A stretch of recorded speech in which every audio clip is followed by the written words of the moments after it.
I'm very excited to be here.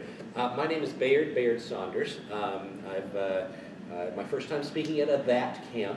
I've been a speaker at bar camps, pod camps, and word camps, and a number of other conferences. But very excited to be here at the Wondr'y at Vanderbilt. And I'd love to know a little bit more about the audience, like to know what we know first and what we don't. That's why I'm going to talk today. Our topic is human response to digital prompts. It's sort of a Pepsi challenge, if you will. Well, how does it compare when you're trying to prompt or move individuals, and what has the digital world learned about prompting using email, using text messaging, and of course that's the Pepsi and Coke version, but there's also Sprite, and that's the QR codes. First, show of hands. How many people use QR codes on a regular basis? Yes, that's exactly correct. So, just for the record, almost nobody raised their hand. And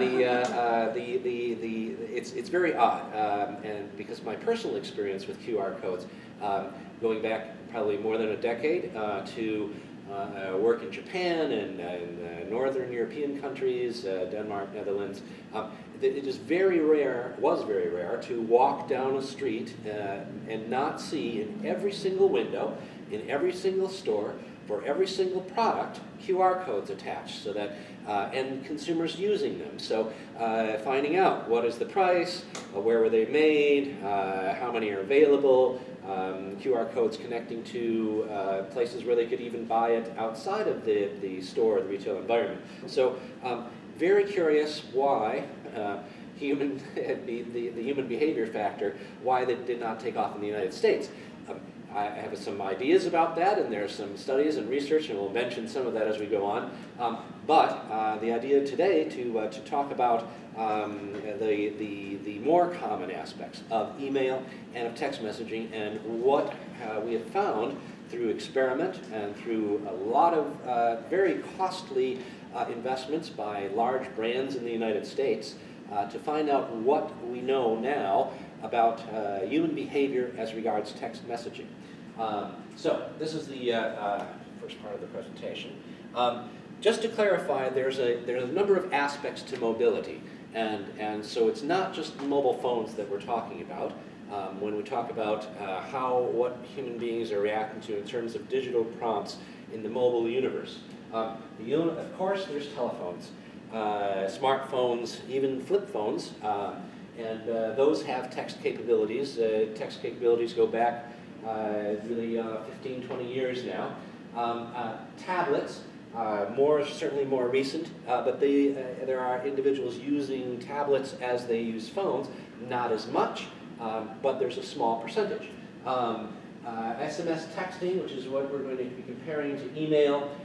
Mobile apps, which have become far more popular, and like the QR codes, required individuals to do something first. So one of the aspects of QR codes, the thinking was that the individuals are not utilizing the QR codes because it required a separate download. It required a separate reader, a QR code reader, to be downloaded from the Play Store, from the iStore, onto your mobile device. And consumers are reluctant to do that. So reluctant that we think this also was initially the aspect of mobile apps not being accessed, but that has changed. And there's a definitive demographic difference between generations. The younger generations much more apt to download apps and much more apt to use them. The mobile websites. So websites was actually probably not more than 5 or 6 years ago. Most websites designed for desktop interface now change completely. It reversed the opposite way. So mobile first is the key to designing, and that is driven by consumer behavior. So approximately in that 5 to 6 year period, Google Analytics at the majority of websites for the major Fortune 500 brands in the United States showed the shift up to, I think today it's 70% is the average of people visiting using mobile devices on websites. So that's very clear and critical. Email, I'm going to talk a little bit about mobility. Email had lost favor with the adoption of the mobile phone. And again, this is going back 7 or 8 years, and fell out of, in fact, there was a significant decline in the amount of opening emails and the amount of use of emails as people used their mobile phones. But as it turns out, mobile phones technology improved, and the email systems on the mobile phones improved enough now that email is seeing a rise again. So there's much more use of email in mobile phones today. As a result, it's sort of trending back up. You're all familiar with social media. It is the primary access for mobile access to social media is primary now. Used to be desktop. As of 3 years ago, no longer. All social media, whether it's Facebook, Instagram, Pinterest, all of that is, and Twitter is all on mobile these days. And then e-commerce and mobile commerce, which there used to be a resistance factor to them. When banks first introduced home banking, it was only on desktops for fear of safety, for fear of security. All of those issues have been resolved. The primary use of mobile banking is on text and is on mobile phones today. And then there's some additional mobile things that are innovations that are coming. Any of you seen or used an augmented reality program? There's a common one now where you, in fact, I've seen it used on the Vandy campus, a map that allows you to look through the camera on your phone and to see imposed on there information from a database, GIS location database. So you can see which building name you're looking at, you can see where the nearest restaurants are, it's augmented reality. Virtual reality, there's a new shop in Nashville that you can go and experience it. It's an exciting evening. Wear the glasses, walk around in a virtual world. And I know there's virtual reality here at the Wondr'y being developed. Internet of Things, Bluetooth beacons. So I was just showing at lunch, there's a Wondr'y application that is now broadcasting 2 Bluetooth beacons that I can see right now. One is for the Wondr'y's Instagram account, and the other one is for something called mobile phone horn. I don't know what that is. All right, so, but it's obviously a fun, exciting thing, whatever that is. And so, Bluetooth beacons, again, used in mobility more commonly, and will be when you walk down a street to see the menu inside of a restaurant before you go into it. To see, as you walk by a store, what sales might be on today. To walk as you walk by a car lot to see which cars are for sale and how much they are, replacing the car stickers. Voice control, mobility, sooner or later the device goes away, and so we will see the disappearance of our mobile devices as more things become voice-activated audio response. So if you used Alexa, Amazon's Alexa, or if you use Google Home, or if you use Siri, or OK Google, all of these are examples of changes now that are occurring, and those very innovative brands and companies are communicating with individuals in that direction as well. So they are, instead of a brand, when you ask Alexa about a brand, instead of it reading the brand's Wikipedia page, it will begin to communicate messages that the brand wants you to hear, maybe even specifically sales, etc., but not the more common knowledge. And then, so voice control audio response, also things actually opening and operating in this way, and we'll see more with mobility, self-driving cars, all of this. So, to set the stage, mobility is a pretty large, there's a lot that encompasses it, but today we're going to talk about what moves human beings and how they are moved.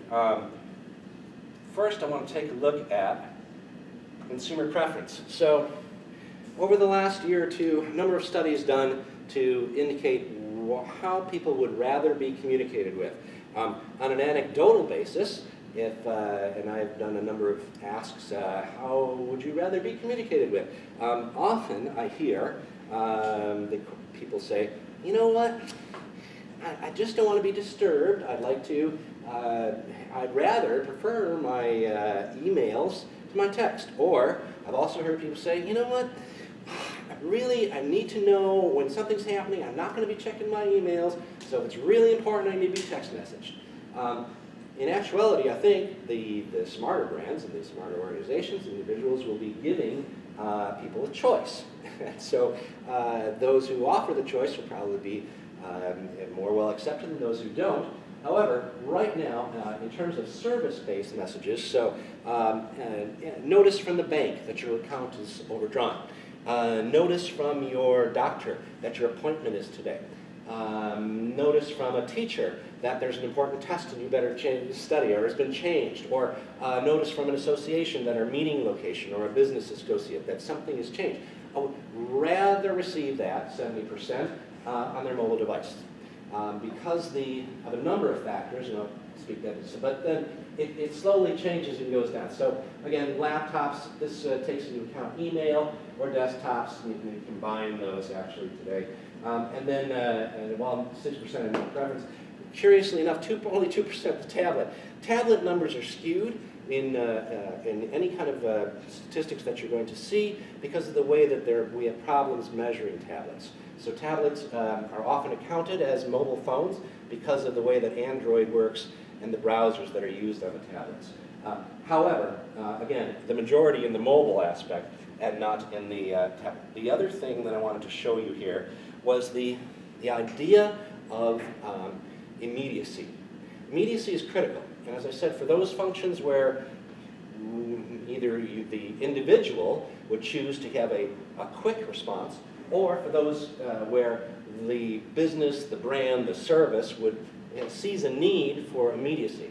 Let me give you an example of this. Would be artists. I recently spoke with some artists who are using text messaging to move their followers to come to open nights or new studio nights where they're having a new exhibition. So email is good to warn people about, 2 weeks or a week in advance, but to make people do something, for human beings to respond, the immediacy of the message connected with their desire to follow through on that action is critical. And as we found out in the latest study, 90% of incoming messages are read within 3 minutes. Within 3 minutes.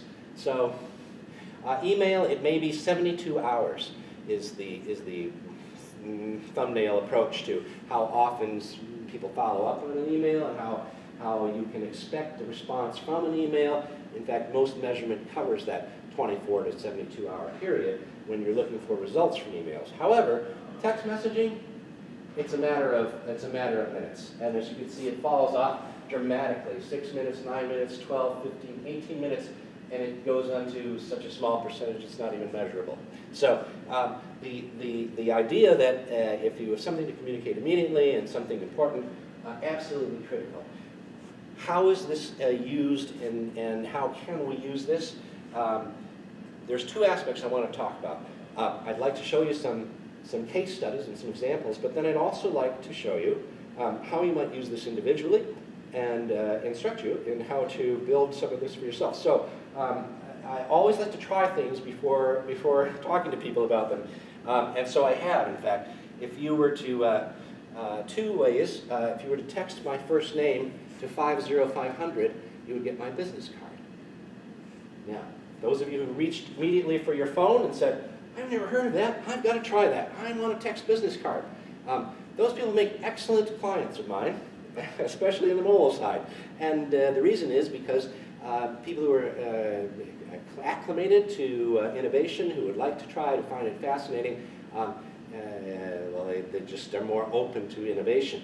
Those that say, oh, I'll have to try that one day, maybe not so much. And the fact that text messaging has not taken off in the United States, the reason that so many companies have a very robust email program versus text messaging is because it just hasn't been done.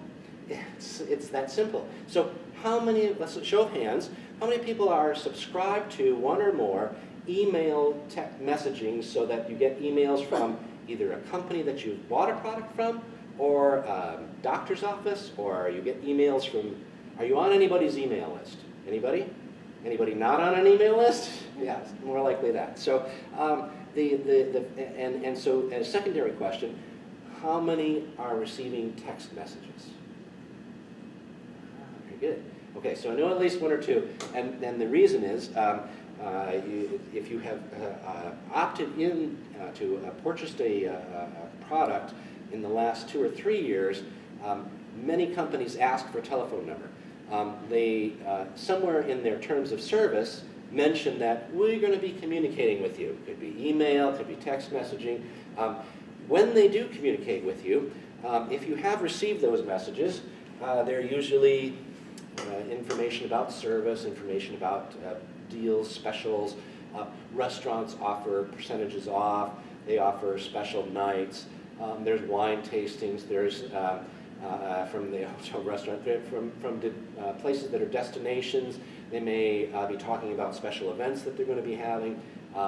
They treat it like email, but again, it's the immediacy, where they want somebody to act quickly on it. And this is where most companies are using this, the functions today. If you are subscribed to those emails and you'd rather not be, there's some simple commands that the FCC has mandated that companies use when they send out these, and that's just as emails are required to have an unsubscribe service, so do text messages. You simply text stop back to that same number, and it cuts off those messages. You're unsubscribed from them. And so, did they teach you that in elementary school? No. So if it isn't common knowledge and people don't remember that or know that, how will consumers interact? This may be some reason why there's objection to receiving the text messages. Others object, again, as I said earlier, to being interrupted. And so how to use this for companies or for businesses that have done it in the past. I will give you a couple of examples here. Let's see. We talked about retail businesses. Retail stores were one of the first ones. Since they came on, by addressing individuals, customer name, they can personalize, they can tell about sales, and if their customer relationship database keeps the information, they can tell, based upon your purchasing history, whether or not you would be interested in the new sale. Restaurants and hotels, again, hotels are using text messaging now to offer when there's empty rooms. Managers jump on their text database, send out to their most avid and loyal fans, they're people who rent the rooms most often. The opportunity tonight exists. We're going to give you a discount.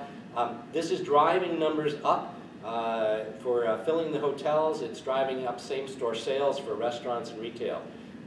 In real estate, texting is a way to communicate that saves and changes time. So if you are driving by a house that you would like more information on, and they run out of paper flyers, why not text to this number and find out the information about the house that way?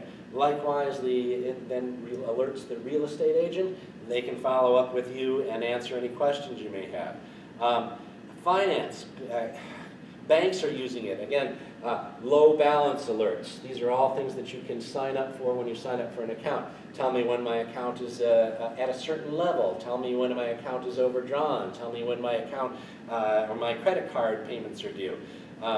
30%, it reduces fines, 33% so far, as long as people are sent a text alert, especially in regards to due dates.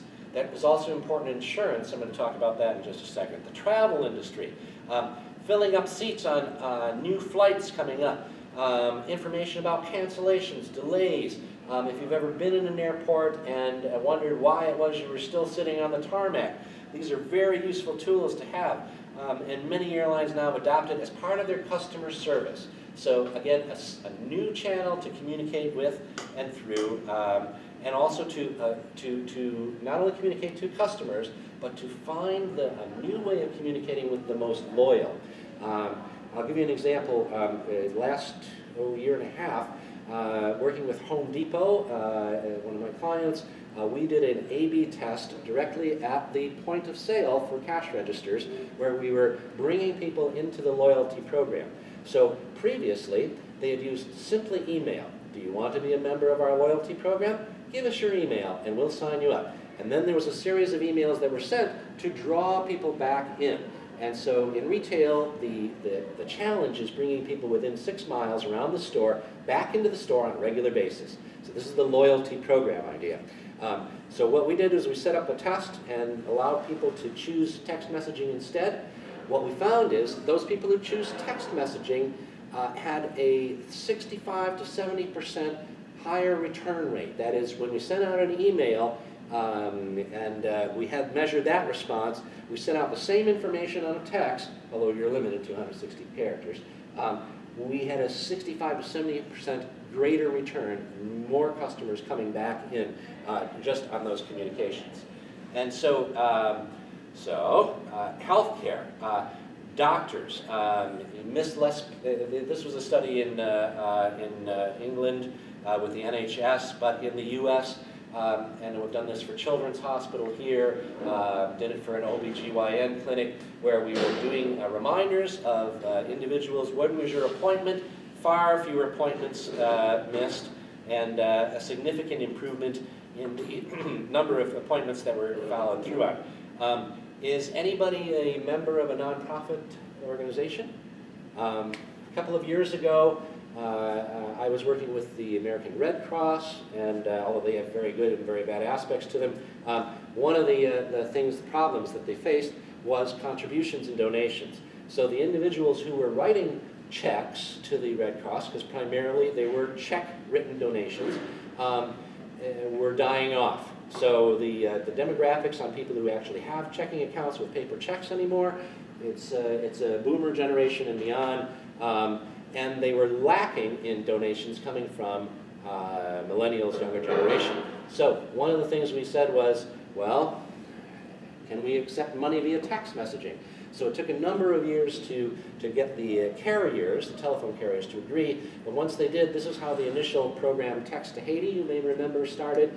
And then from then on, almost every charity now has some type of mobile contribution access. There's the Mobile Giving Foundation, which if you have a nonprofit, you can go on to mobilegiving.org, and you can see that there is they offer these programs again for any nonprofit. And all it does is to help reach a new generation and help individuals respond. When nonprofits do make those calls, especially during like the hurricanes in Puerto Rico, their contributions double, triple, quadruple because of the new technology. So it is useful in that regard. Recruiting agencies, human resources, it used to be only through emails. Now, along with customer service, text messaging is activating, especially for those industries that require, that have a lot of turnover. So retail environments like Walmart, Amazon are adopting text messaging to communicate. And even hair salons, again, appointments when things are not busy, it's an opportunity to reach out and touch, and insurance. So the large factor of insurance, there's two ways insurance is measured. One, how many sales are made immediately, and how many people are paying premium, and then the retention factor. How often do people pay their premiums, and how often do they pay them on time? If insurance companies can improve not losing people, gain even 1 month, it's millions and millions of dollars to their bottom line. So they're adopting text messaging reminders as a way to reduce their recidivism, the idea that people are not paying them on time. But just by that reminder, that immediacy, again, timing is a factor and it's critical. Let's see, the top 10 message. Here's some case studies. Now I just want to pick out one or two here. So Taco Bell gained 13,000 subscribers within 5 weeks of their SMS campaign. It was offering something for free. What happened to these people? Well, once they have them in the database, then they continue to send them messages when there is a new product, when there is a new introduction. It used to be, if you were going to launch a new food product in the United States, the initial paid media costs for the first year was somewhere between $40 million and $80 million. So by having a text message service where they can launch this in addition to the email, and the immediacy and the knowledge that it's coming to individuals within 3 minutes is much more effective. And the couponing, it continues. So while some people may opt out, 93% still subscribe to the campaign over a 5-week period. That's a dramatic improvement over the amount of people who opt out on their emails. Pizza Hut, same difference. By geofencing their locations, by understanding where the cell phone was, they only broadcast to that area, doubled and tripled the effectiveness of their campaigns. Ford has always had a problem. How does it connect? Because Ford doesn't sell automobiles directly to people. Ford gives it to their distributors. The dealers are responsible for communicating with, but Ford has an interest in helping those dealers. So they adopted these SMS model. Their campaign that they sent out for the 63611 campaign that connected people then via database to local dealers had a 15% conversion rate. That's dramatically better than the 1 to 2% that they would expect from email. Dramatically better. So you can see why they would adopt. Before we get too far along the line, I want to teach you how to do this, because it's how will people use this individually. So for the last few years, I've conducted this experiment where I've had my business card on a number of services. So if you text EZ Bayard, you know, I'm going to use a simpler name. Next time I'm going to use Joe, because Bayard's just too hard for him to spell. So if you text EZ Bayard to 797979, you get my business card. And why this is important is that in a meeting or a conference, I'm constantly asking for business cards. I may have a pocket full of them when I get home. I may not remember what exactly it was, unless I wrote on them, who were these people, what do they want. And then there's a process by which individuals will take that business card and maybe enter it into their databases so that they'll have my information in the future. And I say this because this is human behavior. And so in marketing you study, just as in education, how consumers behave, how individuals do react. And it's different for every country. So Japan and Asia, there's much more respect for the business card. It's much more formal in terms of the presentation and the reception of it, and then the treatment of it. But again, it is also what happens after that. It is entered into a database, or it's somehow kept, or many times not kept. Many times it's kept in a pile in a desk, which is not very helpful. And if I've given my business card to someone, unless they have exchanged one, I don't know exactly who that person was or how would I get in touch with it. So the unique aspect of text messaging is that there's an immediate response. So number one, you would get my business card, but I will also get a notice with your telephone number on it, and whatever name is associated with that account. Doesn't necessarily mean it's going to be your name. It could be your company's name. It could be your mother's or father's name, or however you get your telephone. But it allows me then the next day to call up and say, hi, this is Bayard. You may remember I probably was the only person who had a text business card. But it also allows me to follow up. So you can imagine if this becomes more common, how much easier it would be for individuals who are meeting someone for the first time, whether it's in a business setting or whether it's in a personal setting, to make that contact back. So how to do this? You can set this up for yourself. I'm going to show you the easy way. There's probably a half a dozen or more companies that do this for free. Easy Texting as a free service. You can get up to 250 business cards free a month. And the 3 steps are: you establish your account, you set up an auto response text, whatever it is that you like, and then I like to also generate a QR code. It's my own personal preference. You don't have to do that. But for those who are working in mobile, for those who are adopting this, it's a new and different way of achieving the idea of distribution. Before I go on, is anybody building or have built a mobile app? So one of the problems with mobile apps is that once you build it, they don't necessarily come. So how do people market, how do people tell others about their mobile apps? Well, by having a text code, it's easy to set up a link to the Google Play Store, to the Apple Store, where people can download their app directly. And it's much easier to tell people about it verbally than it is to try and send links.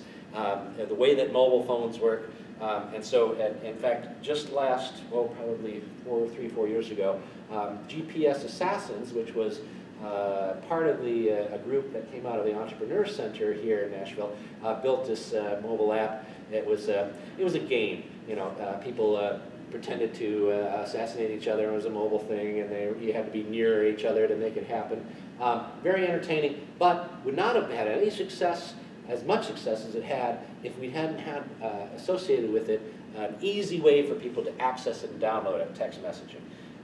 So to set this up, this is a screen that shows easy texting. You simply go to easytexting.com, set up an account, and then you pick a keyword.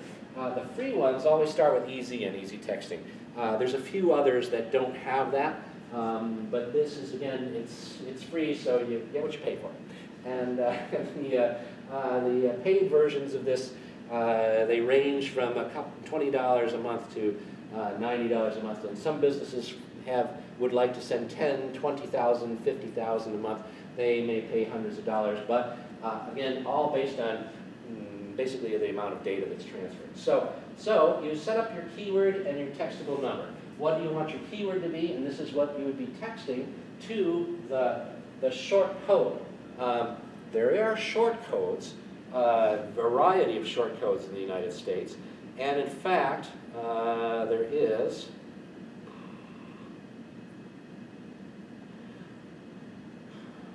just like the telephone directory, there's a short code directory. And just put US short code directory in any Google thing, you'll find it. And it's it breaks it down by industries, so you can look and search for companies that have short codes, that have some kind of text messaging system. There's also, I will provide this on the Google Doc that we'll make, but here's the top 100 brands. All of these use some kind of text messaging system, and you'll see each of them has some kind of keyword, text, whatever the keyword is, to whatever the short code is, and then it tells you what it is that you're going to get.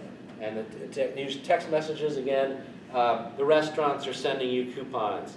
The theaters are sending you announcements of new shows that are coming. Let's see what else is on here. The Baltimore Orioles are sending baseball scores for their games that have been played. Best Buy is sending you new electronics that they have or sales that they have. Let's see, Burger King, have to get off of your burgers. Chipotle, same thing for burritos. CNN is sending news. So there's an important breaking news alert. Tune into your CNN. Get on that television. It's, again, moving people to do something with some sort of immediacy. Family Dollar, footwear, Gymboree. Let's see, who else is on here? Yeah, the IKEA ones are interesting. They don't have any instructions, although they should. Help, how do I make this bedroom thing? That would be very helpful. They should connect to their customer service. Joann Fabrics, new sales. Again, it's mostly sales, it's mostly announcements of services or events. The casinos, theaters that are having concerts. So at any rate, there is a directory, put it that way. And then back to this. So once you've chosen your keyword and a short code, and each of the providers has different ones, then you have to establish what it is that you want it to say. What do you want somebody to get back when they send your keyword to you? So if you're an individual, maybe it's a business card with, in this case, a link to a mobile-friendly website, because of course it's on a mobile device, and then and phone numbers and whatever it is that you think is necessary to communicate. If you're a nonprofit, maybe this links you right to the donation page. So I texted to, it provides me a link to plug in and go, and if I can't get the phone directory and I don't want to share the money with the phone company, this might lead me directly to the donation page for that nonprofit, or volunteer page, or events page for something that's happening at the Wondr'y, or any other organization you may be part of, or again, a change in a location, communicating to students when there's some change or you want them to do something and prepare for class. Again, anything that can be sent in 160-character text. The other thing I like to do is set up a QR code. Why? Well, I do it just because it's easier from the people that I work with and the kind of environment that I'm working in. QR codes do make a difference, and I like to have them so that I can set this up, and I don't even have to tell people about it. I can wear a badge at a show and simply say, oh, you know, I don't scan their badges, I let them scan my badge. And that way, I know what the telephone number is and they have all my information. It's a much more efficient process. And then it will also, once you have collected all of this, again, what do you do when you do have all these telephone numbers? The same thing that you do when you have an email database. So, collected all the emails. What do? We keep communicating with those people. That's part of our customer relationship management. It's part of how we it's our donor relationship management if I'm a nonprofit. It's our student relationship management if I'm an educational institution. And so the texting services allow you to send group messages to say, let's say you're an artist and you've gotten all of your fans' information. Here is my concert tonight. It's going to be at such and such a place. Here's my opening of my new gallery show. It's going to be in such and such a gallery. So come and see me, come and whatever it is, the group message can be sent out. And you have complete control over that. These are text messages. They could also be multimedia messages. So in the last election, both, this is an interesting piece I can share with you. Both candidates for the major election used text messaging. Donald Trump's text messaging services were primarily text. He used much more specific calls to action. Oh, here's a word, whatever it's called, a picture of his most often used words versus the picture of Hillary's most often used words. Visually, you can't see very much, but I'll go back here and show you. Here's the top 10 words that were in most frequently used words in Trump's texting. And then here's the most frequently used words in Hillary's texts.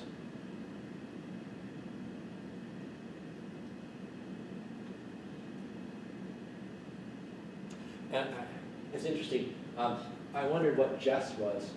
Jess was actually the name of the digital manager who ran her campaign, and so he would send them on like a personal basis to people. Interesting, and the other interesting factor was that Hillary's campaign used multimedia messages, MMS. Okay, so multimedia is different than a text message. Is only 60 characters text, right? So you can only send so much. Multimedia message can be a picture, can be a video, can be text over a picture. So there's a variety of, much more, variety is available as a result of that. When you set up these messages, and whatever they are, you can send them to groups and activate them. So there are a variety of services. All of these have free services. So any one of these that you're interested in, if you want to do this, Easy Texting, TextMarks, Twilio, TextEdly, TextMagic, they have free little bits and free for nonprofits, and then they have varying structures of cost as you get to more expensive, and the more you want to send. If it's 50,000, there's a lot more. I want to be able to stop and see if there are any questions at all in this text messaging versus email conundrum.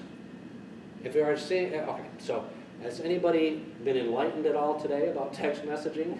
Yes. Okay, okay. Would you consider adding, I'm not saying replacing email, because I believe it's important to have both. I believe when the winners in this game are going to be those organizations that allow the individual the choice as to which they prefer. Individual preference, following consumers wherever they go is always the best choice. Would you consider adding text messages to your? Yes? Okay. Questions at all?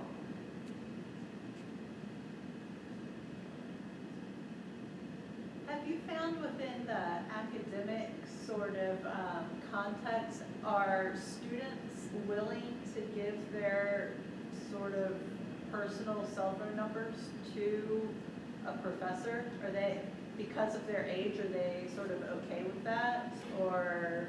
So, a very good question, and what is the privacy, I guess is what you're asking, Yeah. How people are respecting their individual privacy, whether somebody wants to let a professor know what their home phone number is. Yeah. The answer to that is, the way that institutions, educational institutions, are using text messaging services today, there are a number of them, but the first and foremost has to do with security. And so when there's a campus lockdown, when there's any kind of issue on campus, students have opted into those services, and I think it's part of some of the student agreements now, as the university requires that information because of that, because of the security issue. So, one, it already exists. So, two, letting the professor have the information. If I'm in a class, the option is how is the professor using this? So you saw it can be used for individual, but in an academic setting, more likely it's used to, as a group text, to let a class know about specific changes, to let a class know about cancellation, to let a class know about an upcoming test or reminder, or to get labs done, or whatever the requirements are of the class, is more likely. Is there room for abuse? Absolutely. Yeah. So the question is, but then of course we have rate your professor on the opposite end. So I think it kind of balances itself out. There's some self-policing going on. Let's say that way. But I think there's really room for, again, an additional channel. So in addition to email, why would a professor want to choose this? Is because of that immediacy. It's because, I know if I send that email, the students may have that filtered right into a filter that says anything from school, and they might check that once a week. Versus, they're going to look at that in the 3 minutes that you've sent it. So there is the immediacy factor. Any other questions? No? I'm happy to text, and again, just text my first name, and you get my business card. I promise I won't call you, so you just did it for an example. Yes. And so thank you very much. I appreciated it, and thank you for coming to the Wondr'y. I hope you enjoy the rest of the day.